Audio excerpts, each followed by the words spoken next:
पश्चिम बंगाल की Baharampur seat hot seat बन गई है क्योंकि यहां से पूर्व क्रिकेटर यूसुफ पठान टीएमसी के टिकट पर मैदान में है। यूसुफ पठान कह रहे हैं कि वो बहरामपुर के लिए वो काम करना चाहते हैं जो बाकी नेताओं ने नहीं किए। यूसुफ पठान से मेरे सहयोगी हुसैन रिजवी ने बात की। यूसुफ पठान स्वीकार करते हैं कि भले ही वो ममता बनर्जी के टिकट पर, टीएमसी के टिकट पर मैदान में है, लेकिन वो पीएम मोदी के मुरीद हैं। मैं उन्हें हराऊंगा जिन्होंने बहरामपुर के लिए काम नहीं किया। जो बहरामपुर के लोग चाहते थे वो चीजें नहीं हुई। यहाँ पे बहुत सारे ऐसी चीजें हैं, बहुत सारे ऐसे काम है जो बेहतर होने चाहिए थे।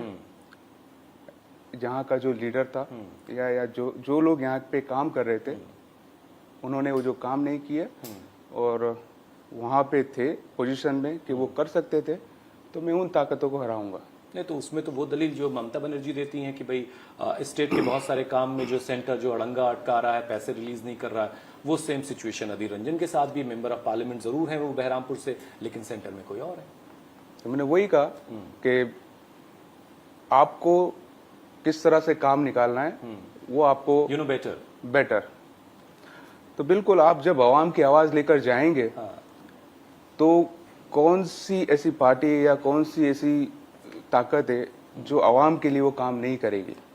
जब आप क्वेश्चन पूछेंगे आवाम के लिए तो कौन जवाब नहीं देगा, या अगर आवाम को कोई चाहिए तो कौन नहीं देगा। आपको पूछना पड़ेगा। यहाँ से बहुत सारी ट्रेन जाती है लेकिन एक ट्रेन यहाँ स्टॉप नहीं होती, तो क्या आप पूछ नहीं सकते थे कि ये ट्रेन यहाँ स्टॉप क्यों नहीं हो सकती? क्योंकि यहाँ के लोग भी बाहर जाते, यहाँ के लोग भी ट्रैवल करते।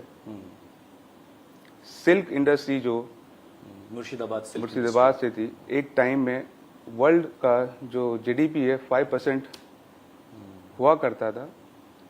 तो एज ए लीडर बहरामपुर के आप ये चीज नहीं कर सकते थे। एक वीडियो देख रहा था यूसुफ के, जिसमें नरेंद्र मोदी हैं और इरफान पठान हैं, एक ही मंच पर हैं। तो अभी मैंने देखा कि ममता बनर्जी ने कहा कि नरेंद्र मोदी ने हिंदुस्तान को एक जेल में कन्वर्ट कर दिया, एक जेल की तरह से बना दिया है।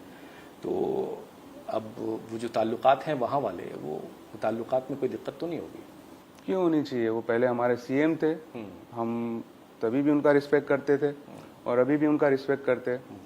और वो जब भी हमसे मिलते हैं तो बहुत अच्छे से मिलते हैं।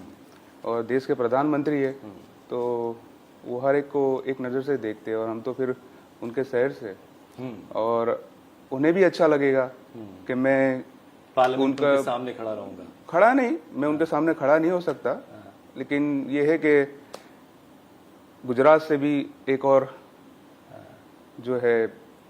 अब आपसे कम से कम बाहर वाला सवाल तो नहीं किया जा सकता कि चूंकि नरेंद्र मोदी खुद गुजरात से हैं, बनारस से लड़ते हैं, तो आप क्यों नहीं हिंदुस्तान के किसी कोने से जाकर लड़ सकते हैं? नरेंद्र मोदी कैसे प्रधानमंत्री हैं आपकी नजर में?